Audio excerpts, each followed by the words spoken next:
Welcome to Holistic Human Performance Podcast. My name is Gena Bradshaw, where we talk all things holistic health, wellness, spirituality, fitness, meditation, energetics, and so much more to help you become the healthiest version of yourself. Let's dive in.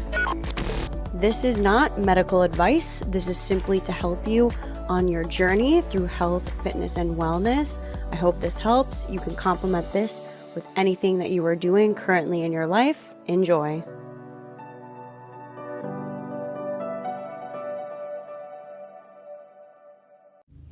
I can't believe it. It's finally here. Oh, I'm so excited to bring this to you all today. If you're feeling unfulfilled, body pain every single day, not sure where to turn, feeling stuck in your life, really curious about holistic living and spiritual practices, listen further. I have created this beautiful course that is my methodology that I've used into my own life, into clients, students, readers' lives, and it is called Metaphysics Your Health, Find Your Soul's Purpose. Health and purpose are directly correlated. You cannot have one without the other. When you're feeling fulfilled, you become healthier. When you're healthier, you find your soul's mission and purpose. And that is exactly what you're going to learn in this course. You're going to learn about all of the metaphysical approaches to health and wellness, holistic living. You're going to detox your internal world, your external world, and apply all of these amazing integrational tools and practices into your life. This is a foundational approach that you can come back to anytime. Whenever you level up and you need to come back to the basics, you can come back to this course whenever you need.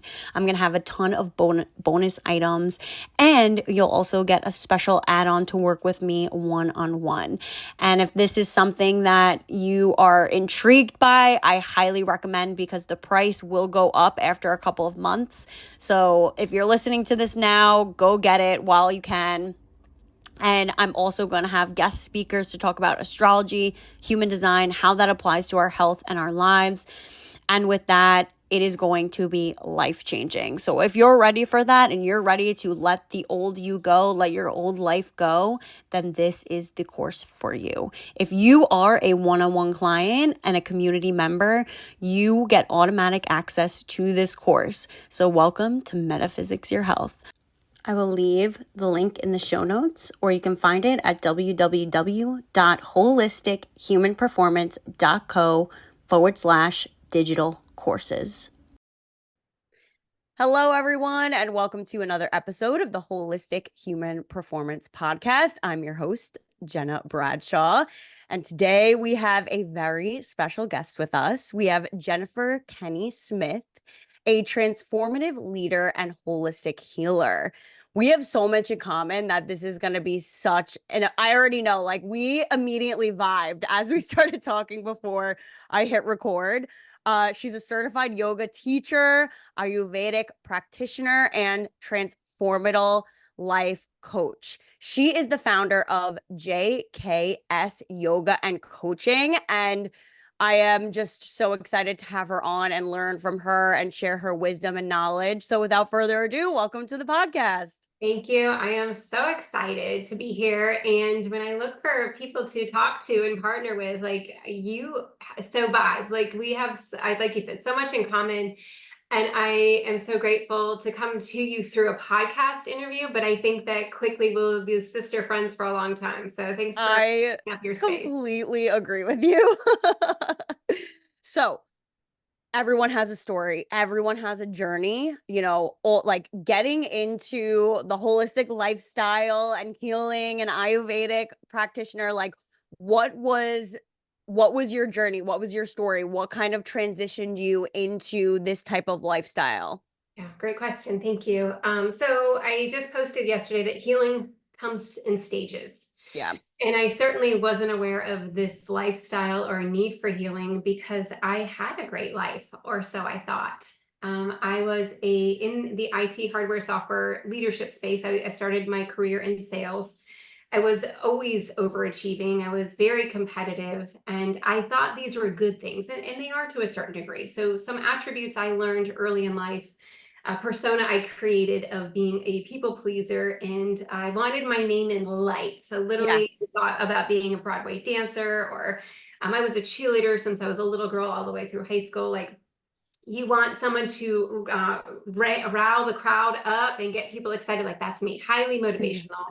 I even actually was just talking to a friend of mine that I haven't talked to in 20 years. We were in Mary Kay Cosmetics together, which in my early 20s, I was in Mary Kay, and I earned a pink Cadillac, and I was crushing it. I earned that Cadillac on the night I delivered my son, which means I have a picture of me with a flip phone texting in the last order at midnight right before I deliver a baby. Like, it was Oh my goodness. a big deal. But so the more row, the more fun, the more energy I could bring to space, which led me into sales. And I was a great sales leader and performer. And I loved it until it started causing problems in my life. And what that looked Okay. like was, um, as a performer and pleaser, when my boss was unhappy with me, I had a run in with my boss over an argument over getting credit for a deal. And he threatened to fire me. Oh And my I goodness. had worked my way up the corporate ladder. I was in a leadership role, and I was triggered in a way that was unknown to me because I hadn't done trauma work and I didn't know I had trauma. I just thought I had a good childhood, and I also knew I had an unhealthy marriage, but that was to the point of everybody has problems, right? Right. Long as my work was good, my income, my title, I was really wrapped around who I am externally. The more validation Mm, I got, the better I felt. So this incident with my boss caused me to start having panic attacks. I go to therapy. I'm already in therapy because I was at the time separated from my husband, and was learning about me in a way of allowing myself to explore and express things that had happened in my life that I had never given voice to. My therapist called it I think it was like the map of trauma and abuse, which I was like, I don't have any, but I did. I just was completely shut off from it, completely devoid and unconscious. I just didn't know. And there's a way that the body creates the survival mechanism, because sometimes right. it gets so hard and we don't have the tools or the permission or the confidence or the courage to express, which is what we need to do, get it out of the body. Or guess what? The body keeps the score and Mm-hmm. manifests in disorder and disease. And you know this. So Mm-hmm. I love that you get it and you can speak the truth, where it's not just like, surprise, you have this, order from your doctor and you're like, wait, how did this happen? Oh, I now know how all these things happened. I was Yeah. much just not aware at the time. So Yeah. my therapist says you need to go to yoga to learn how to breathe. The panic attack is the diaphragm is, you're not getting your full breath. You're breathing into the top 20% of your lungs, and I yoga. just want to pause you there and say I'm really impressed with your therapist because the rarity, it's coming further along now, but the rarity of a therapist telling you that, I mean, I'm impressed. Girl, I think it was divinely ordered. I Oh, there is definitely. this changed the entire trajectory of my life. I have full body chills as you're Yeah. saying this. So I thought yoga schmoga, I was a kickboxer and a runner. Yep. Because if I could beat the shit out of my body, I didn't have to deal with all the chaos and, of course, the pain that was in my heart, because we didn't Yeah. do that. I didn't know. So I go reluctantly. And I, again, divinely ordained that I go to a hot yoga flow, not like a restorative where I just laid on the mat. And that's what I thought was going to happen. You go to the intensest I one. go to the hardest yoga. It's 96 degrees. The room was small. It was dark. And the male instructor is playing literally classic rock. And if you could imagine me being mopped up on the floor by his sequence. And I was really athletic, but it kicked my butt in the Yeah. most profound way. And I remember halfway through, so the room is small, we're facing forward, and the door's back here, but because the way the room was set up, there was too many bodies moving and kicking up to handstand and back bends and like Cirque du Soleil. And I thought, I can't get to the door. I wanted to leave. I Yeah. was wanting to tap out because what was about to come up and out hadn't been expressed or explored for my whole life. I'm in my, gosh, late 30s, Okay. just into this. I'm by myself for the first time. I lived with my parents. I lived in college with friends. I lived with my then boyfriend, who became my husband, lived with him. And when we separated, I was alone for the first time. Mm. Didn't know I'm a total codependent. I am wounded, love addict. Didn't even know that was a thing. and trying to keep everything below the collarbones, contained. So my outlet is work. I'm a single mom also. So I'm in this yoga room and all this stuff starts to come out. And what it looks like is me falling to the mat in a child's pose and crying my guts out. Yeah. Stayed in that room long enough that everybody left, and God bless, they gave us this little white towel that I could just contain, some dignity. That total humble. Yeah. And when the last person left, I got up and rolled up my mat and I thought, I can't wait to do that again. Yeah. I was completely addicted to this new form of release. So somatic releasing came to me in waves. It was beautiful, it was messy, it was terrifying. And I give credit to this format of moving and breath, this breath body practice to me, and surrendering also, but where I didn't have to be or do anything other than breathe and move, and the instructor encouraging this expansiveness. And I found myself for the first time in my life.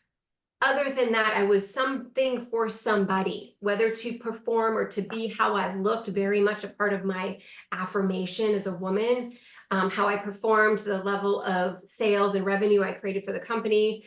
And never once, who am I and what do I want? What does my soul want? What am I here for? It was just, I was a thing moving. It's like the plastic bag moving through life without any direction, morally corrupt, emotionally bankrupt, and just dying inside to be held, to be loved, to be affirmed, not by a toxic man or by the career status. So yoga started to give me permission to seek Mm. more. Who am I? Where am I going? What am I here for? What do I want? How do I want to feel?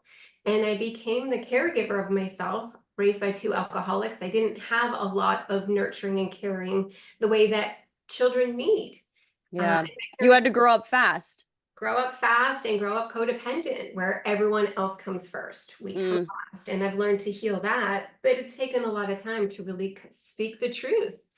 So yoga changed the trajectory of my life, honestly. And so from there, fast forward a few years, I started teaching right away. I got my yoga certification. I was obsessed. I Yeah. thought, oh my gosh, if I could heal myself of this anxiety, depression, panic attacks, I can certainly help the world. And I did. I started teaching. I loved it. I saw it took, a few minutes of movement or a few moments of stillness to see somebody shift. They come in, with the frow and the heaviness of the world, and they come into the studio and they just start to breathe and they get into the cadence of, I am good, life is good, I am here, I am present, to leaving the studio with a smile, with a Yeah. softness, with a making eye contact. Oh my gosh, waiting to be seen in the mix of life. So they're ebbing and flowing, and I was able to cultivate a beautiful community in synergy and harmony of people that were looking for more than just the job. I mean, it's amazing how many people are suffering and just don't speak about it. They just don't know that there's another way to be. So yoga that was probably in 2015, 16.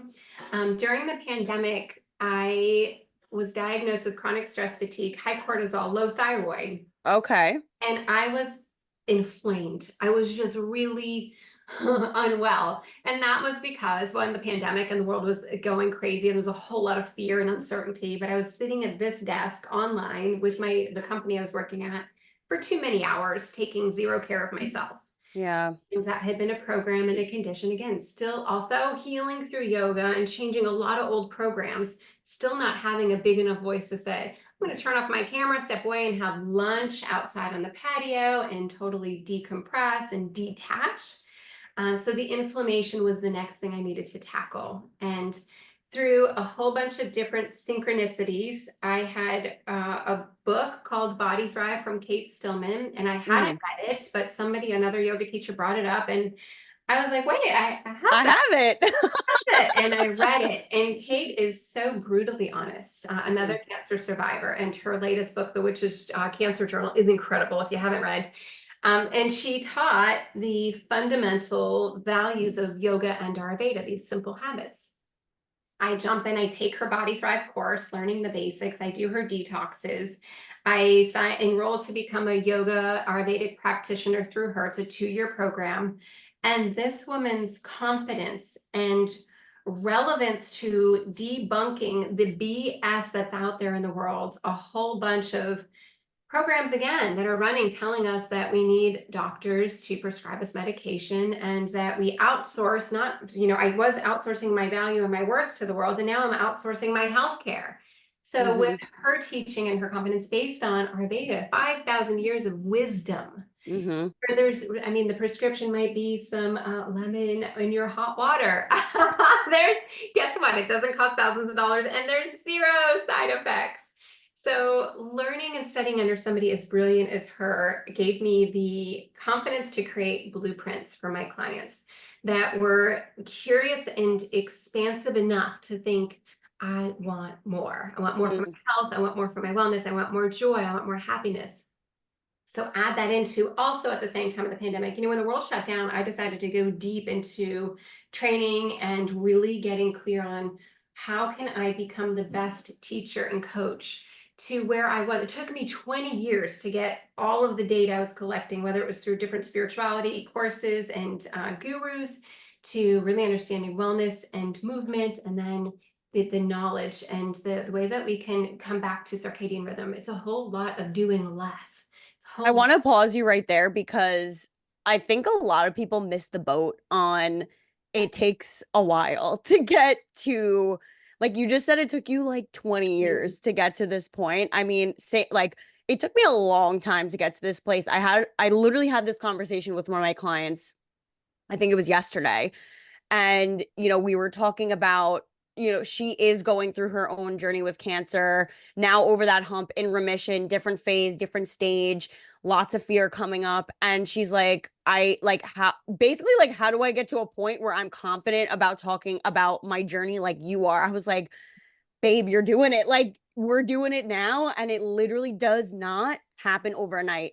It almost cannot unless it's like divinely orchestrated in that way. I mean, your brain can't even process the amount of information that you've learned in 20 years or I've learned in freaking my whole life, really, because I've been dealing with it since I'm a child. But you know it's close to impossible to actually do that. Your nervous system would literally just like combust. Yeah, I feel that because I'm still a seeker and I still read and I research obsessively all day long. I can hardly get myself to bed without having a book and then having the intention of just going to read for 20 more minutes. And it starts first thing in the morning and it ends at night. And it's a gift. It's also a little bit of a challenge for me to know. Yep. I already actually know what to do. Yep. In us, we know. I mean, it's intuition. It's also the stillness, just dropping in and having the prayer of like, provide me the wisdom that I am searching and seeking. And the answer is always there. We just have to be still enough to listen. Yeah. So during that pandemic, I definitely dove in. I also studied a whole bunch with Tony Robbins, any program he had, because Love him. I did his UPW and found Hmm. that I had some old limiting beliefs. Again, just completely unconscious. On paper, on Facebook, I am hashtag living my best life. And inside I'm having trouble with intimate relationships. And Hmm. there was an old core wound of me saying that I was unlovable. And it was almost like uh, 2 different personas showing up in my life. I'm like, wait, this is coming up, but I don't feel that way. That I don't resonate there. But it lived in me because it had never been addressed. Yep. Tony's coaching, like it came up and out. I had to confront it and then reclaim with authority over my life, over my body, over my wellness, over my heart. I am so freaking worthy. I like break down the walls and the barriers. Like I am never going to settle. I am not standing back. I am no longer hiding. I know who I am. So that changed again. I went into almost like a quantum shifts. Yeah. Uh, with the desire, like I'm not playing small anymore. Once I think we decide whether we get the diagnosis or we get the rock bottom, the divorce or the betrayal or whatever it is, the pink slip from work, like something happens, the kids graduate, like we are confronted with, are we good? are we not good? And if we're not good, what do we want to do? And it can be subtle, it can be small incremental changes, or like me, you can boomerang it and find the coaches, find the teachers, find the healers, and go drop in and Yeah. do clean up your house, and Yep. then let's go. Yes. So Clean up that's your how we got here. house. Yeah. Yeah. And I mean, I commend you for sharing your story because I know that's not easy and being vulnerable, sharing kind of like, your childhood, you grew up with two alcoholics as your parents and all of these things that kind of just snowballed, like a marriage not working out and all these different things that you're like, okay, you decided to choose you, which is one of the biggest hurdles that people need to actually, confront. Yeah. When you choose you, you're telling God, source, universe, hey, I'm ready for this. Yeah. Synchronicity is send me whatever. Does the book fall off the shelf? Who is this coach, this mentor, this random conversation with someone that you're having on the street Yeah. that magically may turn into a client? Like So all true. of these things that unfold when you choose you. Now, I want to talk about Ayurveda because let's just for the listeners, let's talk about that. Like what is it and how can this help really transform someone's health in their life? Yeah. So Ayurveda translation in Sanskrit is the knowledge of life. Understanding that the way that we are here to move and be is in harmony. I think that we have been really sidetracked since the Industrial Revolution, where we moved Mm, away from something as simple as there wasn't electricity, so we weren't up late. We would go to bed after the sunset. Even in the summer, I would literally, now I'm jet lagged, I was just in Greece, so I was in bed at 9 p.m., but I woke up at 5:30. So if we get into circadian rhythm, the body knows and tunes in to what to do. So if there's not screen addiction, which is totally a thing, it's an adrenaline addiction, yep. on dopamine and us, wanting to feel good. We take some of the things away that have been brought into our life to make us more quicker at success or to be more efficient, but it's also been detrimental to our health. Mm. Less connection. There's less one-on-one time. There's less eye gazing. Like I get to actually see you and gaze into your eyes. And it's beautiful that technology allows this for us today, but could you imagine us doing this over lunch and in person and having this beautiful synergy and connection? When we Mm. have devices in our phone, it makes us a lot less. I mean, I see people walking in nature like this, and I'm I like, know. what It's is like, oh my happening? God, what are You you doing? you missed the trees dancing and you missed the birds moving, and it sounds so woo-woo, but there's evidence that, I'll give credit to Dr. Zach Bush. He taught me Mm. this, that God's beauty and his love is ever present in the way that nature presents herself to us. And if we would just be so still to witness, the trees and the plants have photoreceptors. They can actually see you. And we're gonna do this instead. Like, oh no, no, no. How about I sit in the presence of God's love and beauty and actually appreciate it and ripple that frequency of earth up into me, which, oh, by the way, grounding is so healing to our body. Oh, it's my favorite. I did it before this. Oh, I was outside in nature just before our call, just so I Yeah. could be. I don't want Yeah. to be distracted. I want to be in flow and in presence. So back to Ayurveda.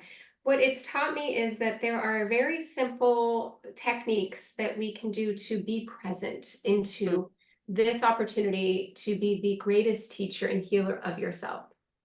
So You are like core lessons, I guess you could say. lessons. Yeah, Yeah. I'll give a couple. Just they're so simple, but they are incredibly challenging for the Western culture, who is completely devoid of self, one, completely devoid of the desire to clean and honor their temple, right? It's scriptural, but it's also reality. If I don't care for this body, it will absolutely be unwell. Yep. Want to choose wellness or unwellness? Am I putting in additives and alcohol? And am I not getting enough sleep? And am I overstressed? And am I reactive? And then I want, like, how do you not know you're going to have a symptom of something that's going to occur?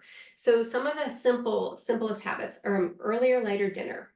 Mm. We eat an earlier dinner because the body actually will do its own detoxification throughout the night when you're resting. Sure, I'd love to do a 2 time a year detox, and some people are buying all the kits, and I get it, but it's your body does it every single night. Yeah. If we could just eat early enough, say before 6 p.m., Okay. take a light leisurely walk. I don't need you to have your Fitbit on or your heart rate monitor to go for a run or a jog, but just to help encourage the Agni, the digestive fire. You're also moving your hips and you're allowing some movement for things to start going downward, let gravity support you in this digestion. And if you do this early enough, you're also maybe lucky enough to be walking with someone you love in your life and connecting. And then hopefully you're outside in nature and then you're feeling that sunset. So you're getting that cue, melatonin to the eyes. So the red light of the sunset to tell you it's time to start winding down. We move into some more ease. The world is then coming, if you did do the walk, you're coming back in, logging back into your phone, aimless scrolling or back to work. Like, no, we're done with work.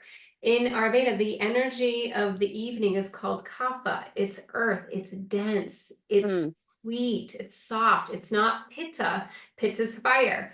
Mm. Fire begins at 10 p.m. So if you miss your 10 p.m. window to get your butt to bed, you think, and you'll tell me, this is my clients, I'm a night owl, I stay up late. Bullshit. You just overrode your natural system that now you're past kapha, the soft, sweet energy of nighttime, and you've moved into fire.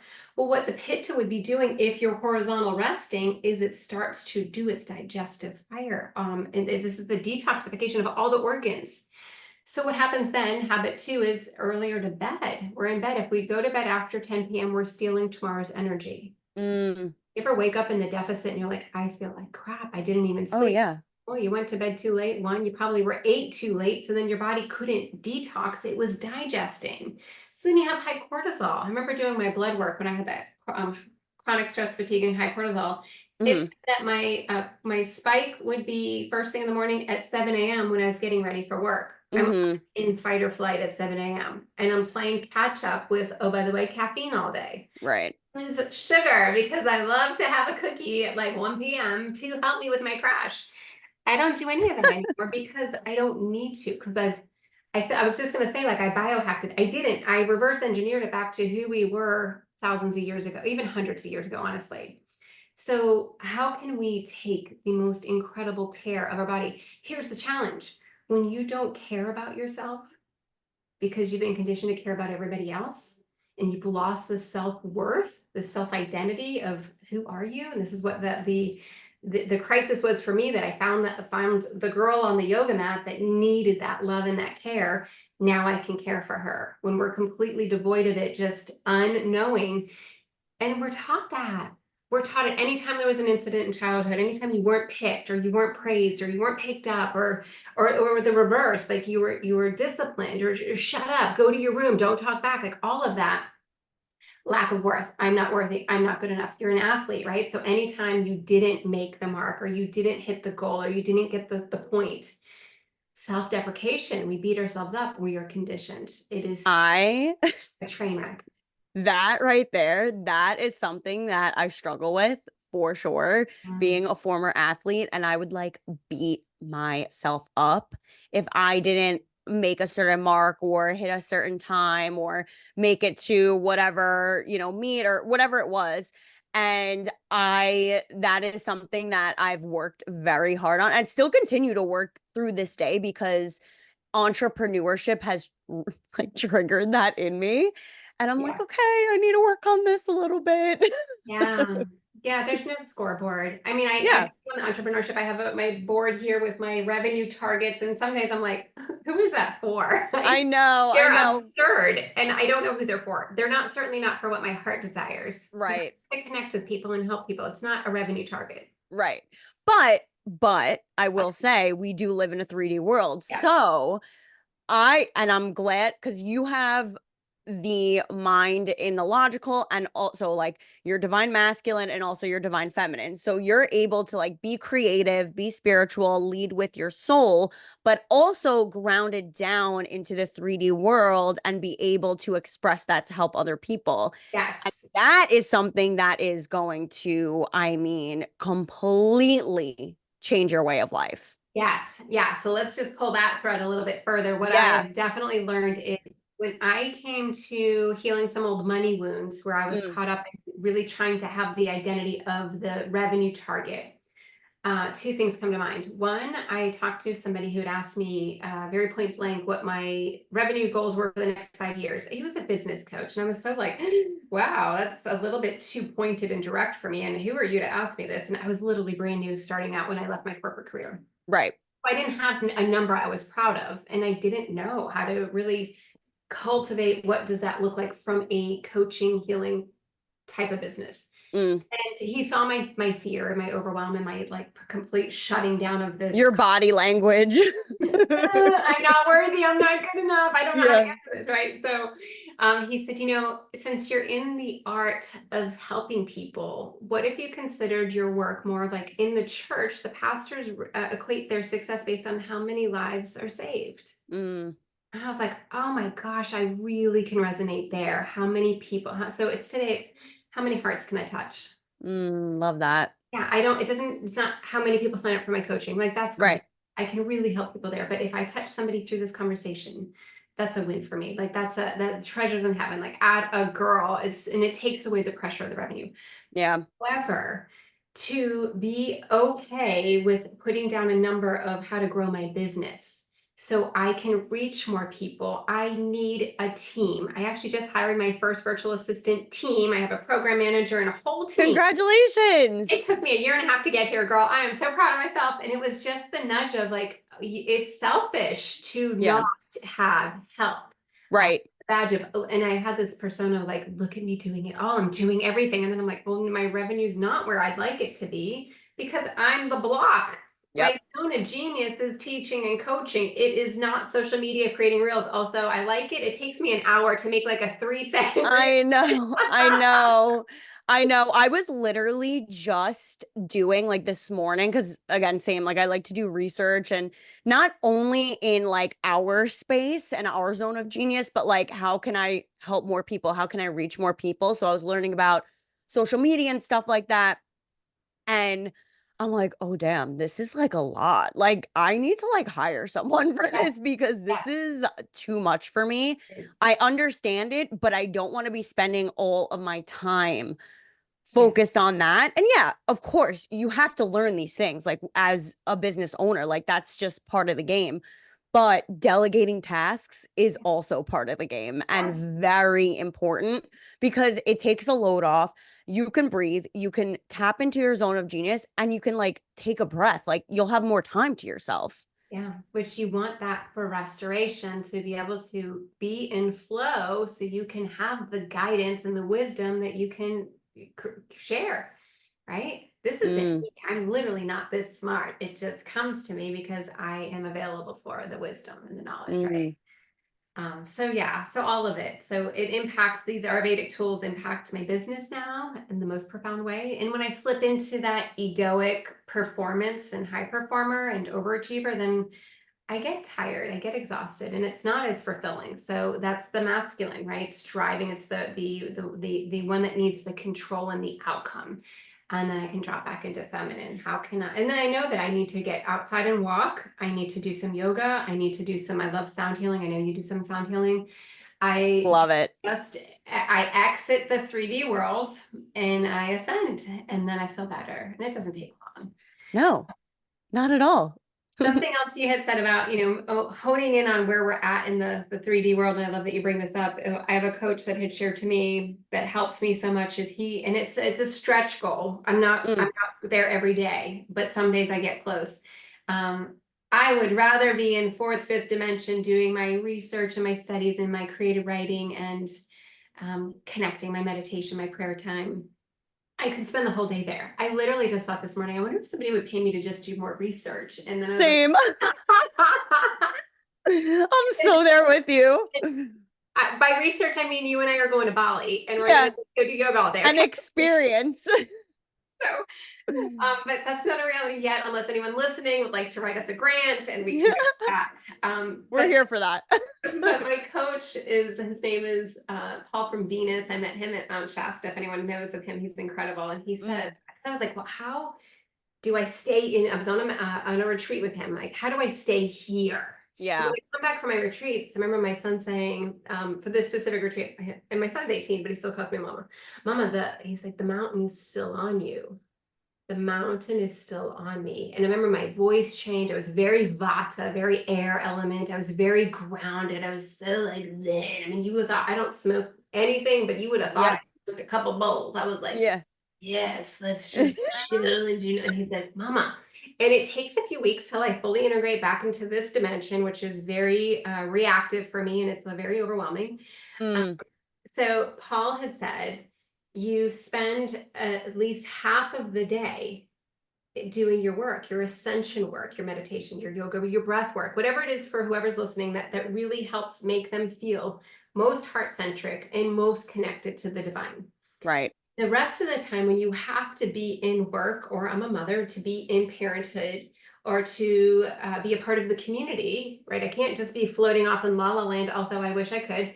But I make revenue teaching and coaching. So the rest of the time when I'm in body on this physical dimension, this world, I need to do it with the most joy and the most gratitude and the most fun. So it's not so polarizing. Mm, It can be it's more tolerable. And what I mean by that is work can be stressful and hard, and there's bills and there's to-do lists, and we can go into reaction and expectations and frustration and all these low level emotions, fear, pain, shame, grief, pride, all of it. So that sucks. So can we do it with joy? Because I can't be angry and frustrated if I'm in joy, right? So we think of this ascension of the emotions and the frequency it comes with. Like, if I'm going to work, and I'm going to work quote unquote hard, I'm going to have so much freaking fun while I'm doing it. So it's a lot of movement in my day. There's a lot of like managing my behavior. When I become a triggered child, I have to then say, what does that girl need? Like, sweet girl, you are being a jerk. She probably needs some more fun. I have a rebounder out front on my patio. I go out there and I throw on for 3 minutes, 5 minutes, some dance music, and I dance oh, I like, love that. yeah, Rebounding is the best. it's the best. It's the best. So good. Um, I want to kind of switch because I'm glad you brought up emotions. So, emotional intelligence is actually the highest form of intelligence rather than IQ. And I always like the book The Emotion Code. It's so important for other people to take note of their emotions, feel them, process them. Do you have any suggestions for people um when it comes to having these moments of I need to cater to, my inner child or whatever it may be coming up? Do you have any suggestions, tips, tricks for people to kind of get in, get out so you don't stay there too long? Yeah, it's a great question. So the reality and the truth of who we are is to love and connect. We are a frequency of love, divinely assigned and ordained to be here for the greatest commune, and that's love. If there's anything else other than that going on in life, and life does ebb and flow, Buddha calls life suffering. Maybe. I mean, okay, Buddha, but I'm not going to live there. I'm Like, not going to suffer. I'm aware that there's times that life will feel hard and Yeah. painful and hurtful, and that is when I know I'm most disconnected from me, from God, and I can assign and find these emotions. So David Hawkins' map of consciousness, his work is incredible to help. And there's even a map that he shows of the lowest emotion and the lowest frequency we feel is shame, Mm, and that is not love. So no. when we start to evaluate, like this, in yoga, we learn to scan the body. Mm, So most yoga classes or meditation, someone will offer the body scan. You start at the crown, bring it all the way down. How do you feel? And my mantra then, once I learned that, was, well, how do I feel? And then I could have language, like give yourself permission to say it. All yeah. the good, the bad, the ugly. Like I feel disconnected. I feel angry. I feel exhausted. And there's probably more colorful language to that if we're being really honest. Once I heard the response from my body or the soul, it was in what do I need? Mm, And what we really need is more compassion and more grace and more kindness and more support. A drink of water is really helpful just in a moment of getting clarity. In yoga, the prana is the life force that we breathe in. Water is liquid prana. So we want to bring some more life to the body. I know you talk about Chinese medicine. So when there is a stagnation, when there's a block in the body, when there's disorder, when the prana can't move through it, we need to open, right? So we think of in a yoga pose, even in a walk, you're moving the body to open. In a yoga pose, we're lifting up. Big inhale, exhale, forward fold. It's that contraction. That's where the stagnation is. So we want to move through it to get the kinks out. Mm. So there's a couple ways. It's just one prayer of, Lord, please help my awareness tune in more. I am ready to no longer live in this world of suffering and pain. And it's all in accordance to our own desire to live in a very mundane, simple, I call it a caged life. Most people don't want to hear that and are triggered by that. Like, I don't live in a cage. I'm not a victim. Really? Really? Are you loved and connected or not? Because we're choosing it. Right. Right. I can go find peace and harmony just by stepping outside and putting my face in the sun, or I can stand inside my house and scream at my kids. Like, we get to The choose. choice is yours. Choice is yours, to any extreme, right? So Right. we can tune in with a prayer of just start unveiling. Last year, I chose, you know how the year, the the New Year's resolution, we hipsters like to come up with a theme of the year, and Yeah. I chose the word unveil. I thought I Ooh, I so love that. provocative. It was so confronting. Like, unveil what is not veiled to me. Like, let me just see my darkest secrets. And it was like a freight train hit me I every single month. And I will was never choose gonna that word say. again. It was just brutal. And I remember wrapping up the year, I was like, this was the worst year of my life. And I'm like, wait, I asked for it. I asked for it and I was ready for it. And it actually taught me so much. And this is Yeah. a quantum shift. It gave me such clarity. Mm. I lost people in my life. I gained people in my life. I lost old habits. I gained new clarity. Like, it was so profound and amazing. So perhaps the word could be, for anyone listening that's ready, unveil the parts of me that are still blocked, that are still needing love and connection and healing. And they're ready. They're going to be like, hey girl, Let's do this. like a live wire, like, like, let's go. Then you're going to be ready to take it on. Oh, okay. I asked for this. If you're not ready for something so drastic, so dramatic, just to tune in and give yourself permission to hear what the body needs the most. So any emotion that is not of love and of kindness, truly of bliss, anything above the love is the bliss state. It's the joy state. It's the nirvana, right? Mm. Some people take centuries to get there once they stopped the fighting, stopped the betrayal, stopped the scorecard, stopped the blame game. Oh my Lord, that kept me entrapped for so long. It was everybody else's fault. Yep. And then the shame of all of it. So if we look at the map of consciousness, back to David Hawkins, shame is at the bottom. The next one up is the blame. The next one up is going to be anger, and then it's going to be pride. They're still all really low level. We want to get to neutrals at the middle. Just neutral. I'm not good. I'm not great. I'm not mad. I'm not sad. I'm neutral. I'm just, it's good. It's pretty freaking good because I'm I'm not, here. I'm here. Thank God I'm alive. Like, gratitude for the moment. Start to observe what's around you. I started doing this thing. I got so grateful recently that I walked down the stairs and I was like, oh my house. Like, I live in a Barbie house that I created that I can't even believe. I have a couch I ordered from France. It took 14 weeks to come. I'm like, I can't believe, like, I had to go look in the mirror and be like, who are you right now? Like, best life ever. But I saw this stuff every day and was just like, it's pretty. But then I was like, holy wow, because Mm. change your perception when we get Mm. out of these low frequencies. So how it shows up for me in the body is it feels pretty stagnant. It feels pretty yuck. It's the day you're like, I don't feel good in my body. I look like shit. Maybe you do. I mean, if you don't have blood flow, movement, prana, in yoga and Ayurveda, we call it ojas. When we're healthy, the white of the eyes is white. Mm. And there's something missing of the own body healing. There's disorder, there's inflammation, there's disease. That we don't want that. That's when we know. So the emotional intelligence is so empowering when we know that we can heal it. Journaling is another incredible way to start bringing truth. I read Dr. Shafali's book Radical Truth a few years ago, and it's a phrase I cannot leave. Like, it is, everything I say is truthful and unapologetically, because it's only going to help me and help you if I just tell the truth. So let's be now radically truthful and get it out.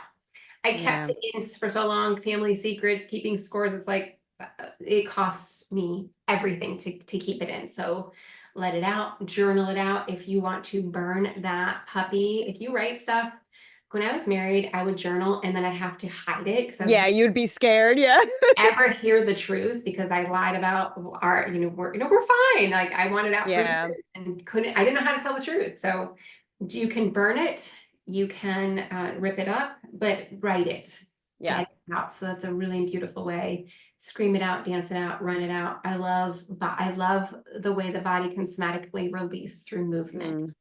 And so I teach this in yoga almost every class. We have some form of a somatic healing and shift because when the body's ready, it knows it doesn't want to keep the pain. It doesn't.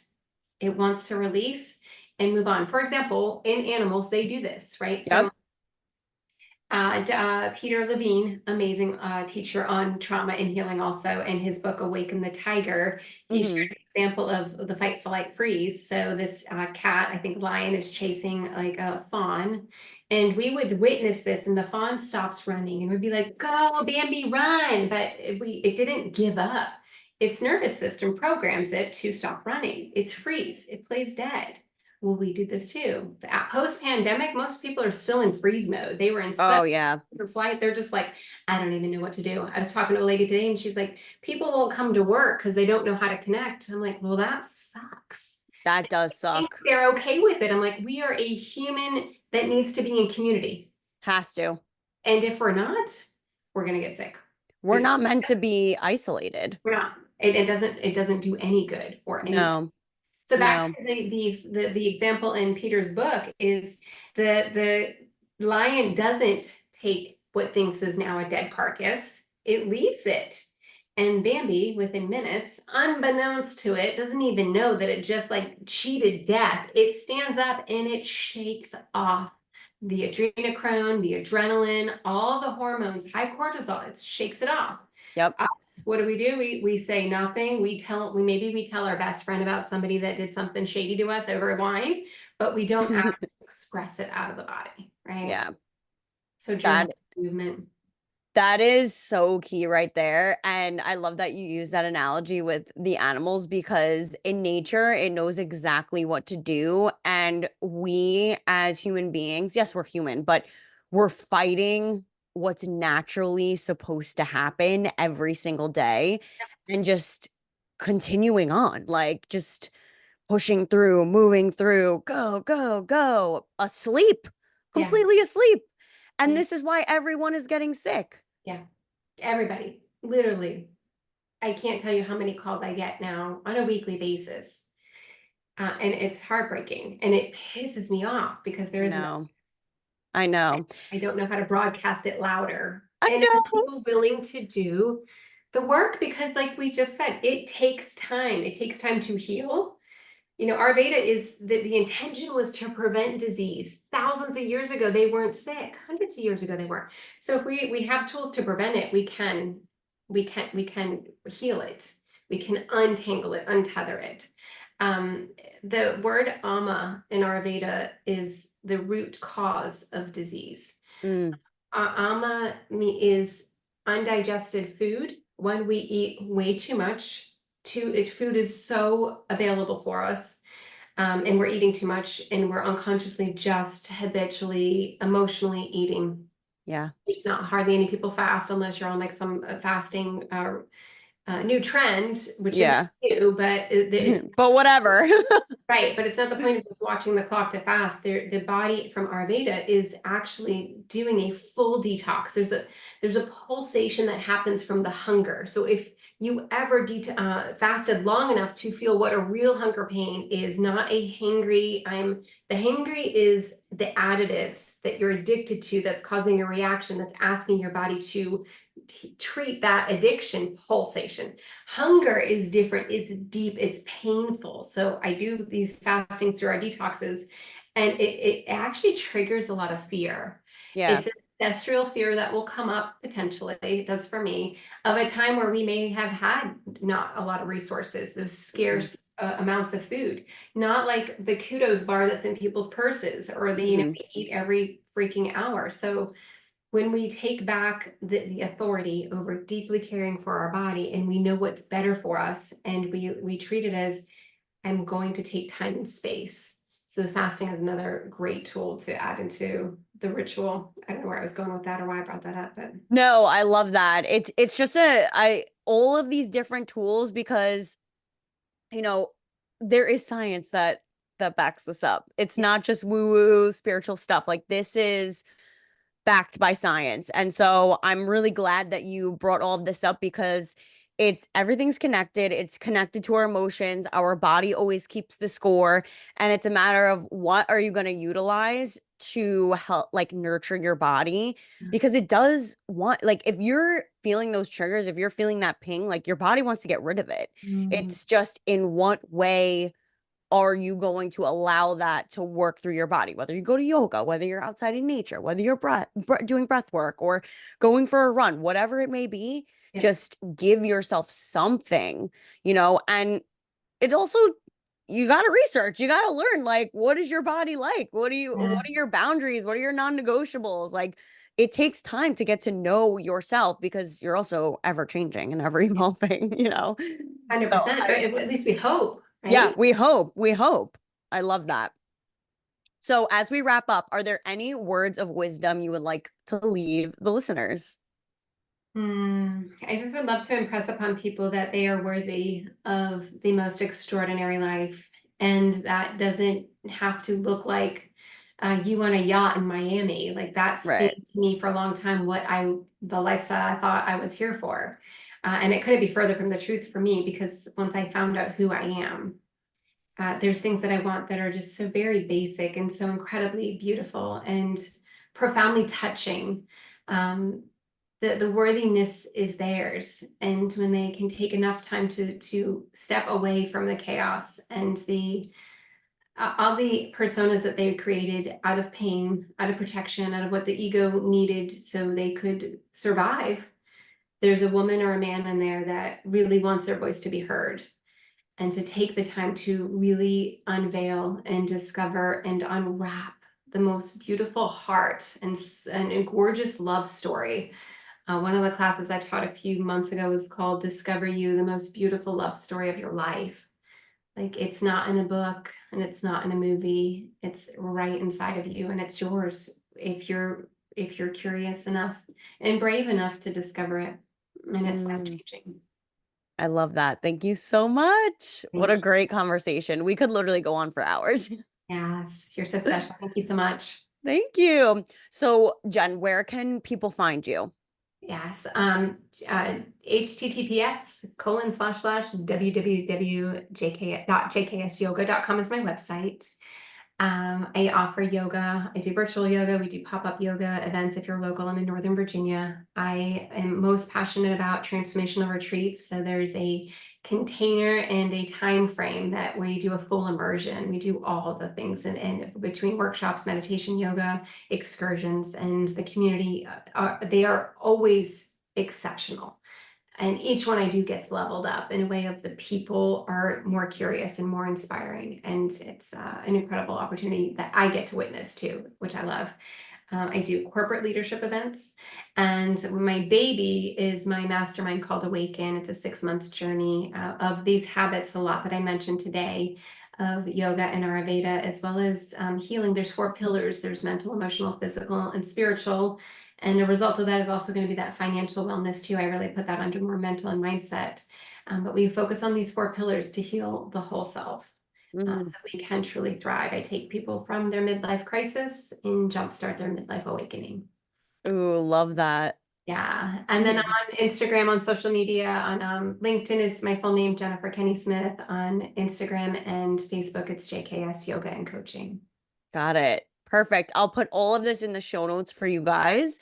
And thank you so much for coming on. It was such a great conversation. And obviously, every day, when I wake up, I put out just this intention out into the world of connecting with soulmate clients and soul tribe community. And we for sure, you are part of the soul tribe community for sure. Thank you. I receive that. I feel that. I do the same prayer. So I'm so grateful that the universe brought us together. I'm so grateful.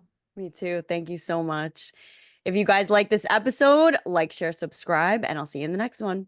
Bye.